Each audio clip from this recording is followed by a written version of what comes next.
Good morning, स्वागत आप सभी का फोर्स इंडिया न्यूज देखने हैं। मैं हूं आपके साथ पूनम शर्मा सोलंकी। आज जब सुबह हुई तो किसी ने सोचा नहीं था कि जब वो घर से बाहर पैर रखेंगे तो जमीन पर नहीं पानी पर पैर जाएगा और हर तरफ सिर्फ नदी का सैलाब सा नजर आएगा, क्योंकि हर तरफ राजधानी जयपुर पानी में डूबी हुई है, जलभराव जैसी स्थिति है और जो खबरें निकल कर आ रही है वो वाकई में परेशान करने वाली, डराने वाली है। अब जयपुर शहर से इस वक्त एक और बड़ी खबर सामने आ रही है, जहां वीकेआई ध्वजनगर में बेसमेंट में पानी भरने से 2 बच्चों के डूबने की सूचना है। सूचना पर मौके पर सिविल डिफेंस की टीम पहुंच चुकी है। जयपुर शहर में लगातार तेज बारिश का दौर जारी है। शहर के अलग अलग हिस्सों में जल भराव की समस्या भी बनी हुई है। तो बड़ी खबर, अहम जानकारी। अब जब पानी बरसा है, इतना बरसा कि हर तरफ भराव ही भराव नजर आ रहा है, सिर्फ निकासी की कोई तस्वीर नजर नहीं आ रही है। उम्मीद करेंगे कि थोड़ा सा इंद्रदेव जो बरस रहे हैं थोड़ी देर के लिए ब्रेक लें ताकि निकासी हो सके और उसके बाद की जो तस्वीर सामने आएगी वो भी आपको दिखाएंगे, क्योंकि अब राहत के साथ आफत जैसी स्थिति आने लगी है। 2 बच्चों की डूबने की सूचना। उम्मीद करेंगे कि सकुशल उन्हें निकाला जा सके, क्योंकि सिविल डिफेंस की टीम मौके पर पहुंच चुकी है। बड़ी खबर, अहम जानकारी। वीकेआई ध्वजनगर में बेसमेंट में पानी भरने से 2 बच्चों की डूबने की सूचना। आपको याद होगा चंद रोज पहले दिल्ली के राउस इंस्टीट्यूट कोचिंग सेंटर में पानी भरने से, क्योंकि वहां पर भी बेसमेंट में क्लासेस लगाई जा रही थी, लाइब्रेरीज बनाई गई हैं और वहां पर पानी भरने से 3 बच्चों की मौत हो गई थी। और अब भी जो जानकारी मिल रही है वो वीकेआई ध्वजनगर में बेसमेंट में पानी भरने से 2 बच्चों की डूबने की सूचना। दिनेश कसाना हमारे सहयोगी हमारे साथ जुड़ चुके हैं, ज्यादा जानकारी उनसे लेंगे। दिनेश, सबसे पहले ये बताइएगा कि जिन बच्चों के डूबने की सूचना मिली है क्या वो सकुशल है, और अपडेट बताइएगा। देखिए, आधी रात से ही बारिश का दौर जारी है, क्योंकि राजधानी में तेज बारिश का दौर सुबह से ही जारी था। तो अलग अलग हिस्सों में ये जल भराव की समस्याएं सामने आ रही हैं। जिला कलेक्ट्रेट में जो कंट्रोल रूम बनाया गया आपदा प्रबंधन विभाग की ओर से, उसमें ये अलग अलग शहर के हिस्सों से जल भराव की समस्या आई और उसी में एक शिकायत ये भी थी कि ध्वजनगर में बेसमेंट में पानी भर गया और उसमें 2 बच्चे थे। तो वहां पर फिलहाल सिविल डिफेंस की टीम है वो मौके पे लिए रवाना हो गई है और पहुंचकर बताया जा रहा है कि रेस्क्यू वहां पर किया जाएगा। जो बेसमेंट में पानी भर गया उस पानी को निकाला जाएगा। दिनेश, बेसमेंट में बच्चे क्या कर रहे थे? कोई जगह थी, कोई कमरा ऐसा बनाया गया था कि सो रहे होंगे? क्योंकि ऐसा आधी रात से जब बारिश हो रही है तो फिर बेसमेंट में जाने का क्या काम, जरा बताइएगा इसे। देखिए, रिहायशी इलाका था तो ऐसे में सो ही रहे होंगे। जहां तक संभावना यही है, किराए के कुछ लोग हैं जो बेसमेंट में किराए पर ले लेते हैं और वहीं पर रहते हैं। तो ऐसे में आधी रात को जिस तरह से बारिश तेज हुई और उसके बाद चूंकि बेसमेंट में पानी भर गया, तो निश्चित तौर पर वहाँ वो बच्चे सो रहे होंगे परिवार के साथ या फिर पढ़ाई के संबंध में होंगे। हालांकि पूरी जानकारी अभी तक नहीं मिली है।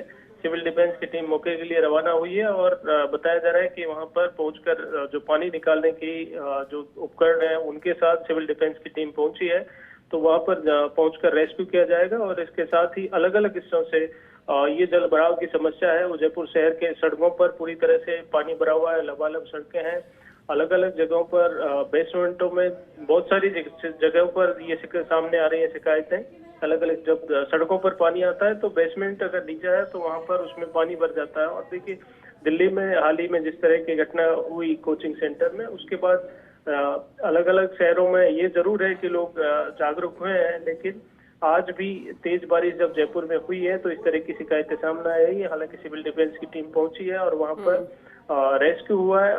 कुछ देर बाद हम वो भी अपडेट बताएंगे कि क्या बच्चे वहां पर सो रहे थे, फिलहाल क्या स्थिति है और उनको कैसे कुशल निकाल लिया गया। लेकिन ये तो इलीगल है ना पूरे तरीके से, क्योंकि बेसमेंट में जैसे कि आपने कहा कि कुछ लोग आते हैं, रेंट पर रह लेते हैं, रिहायशी इलाका ही माना जा रहा है। जहां दिल्ली में जिस तरीके की घटना हुई है, 3 बच्चों की मौत हो गई थी राउस इंस्टीट्यूट सेंटर में, वो भी बेसमेंट में ही थे।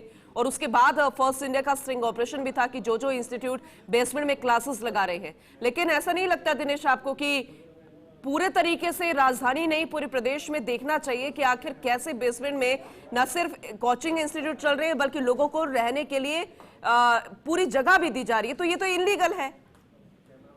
बिल्कुल, देखिए पूनम, जैसे आपने कहा पूरी तरह से इलीगल है, लेकिन जो कि जिम्मेदार मौन है और कुछ लोग हैं जो लालच के चक्कर में कम पैसे में रहने के चक्कर में वहां पर किराए पर ले लेते हैं।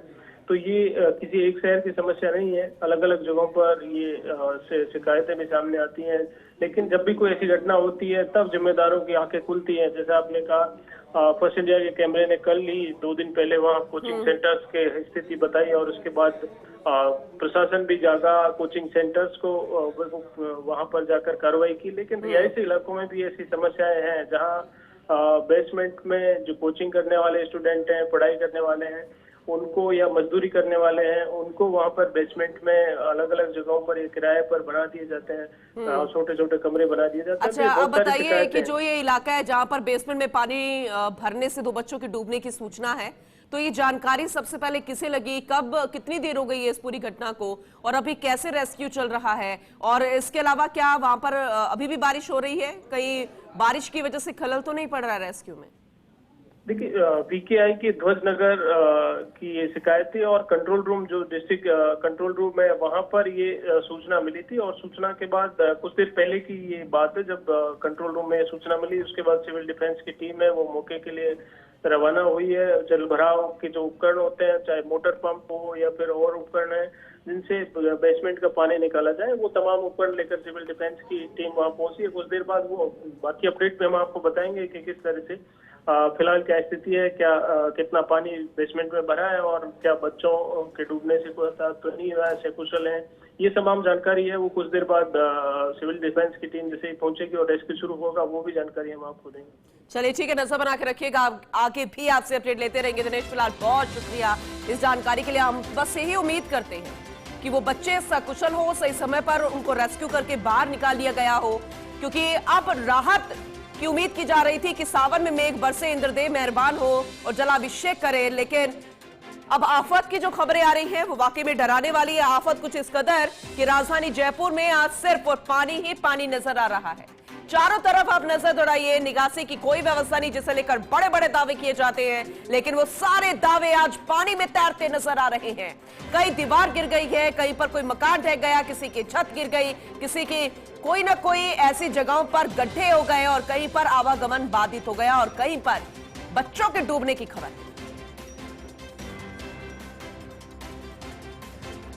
जयपुर शहर से इस वक्त की बड़ी खबर है।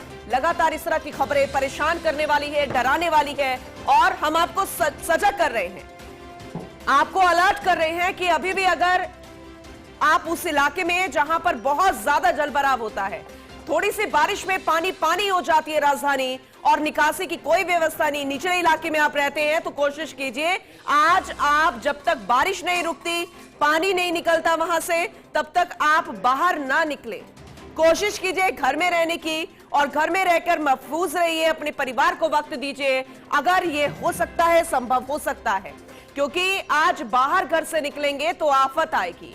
आप घर से बाहर निकलेंगे तो परिवार वालों को टेंशन होगी और आपके मन में ये होगा कि जिस जगह पर आपको पहुंचना है क्या वहां पर पहुंच पाएंगे, क्या संभव हो पाएगा, क्या ये पानी निकल पाएगा। ये देखिए, तस्वीर देखिए, हम आपको लगातार तस्वीरें दिखा रहे हैं, कचरा, पानी का ढेर, सड़कें धंस गई है, गाड़ियां उसमें पूरे तरीके से फंस गई है।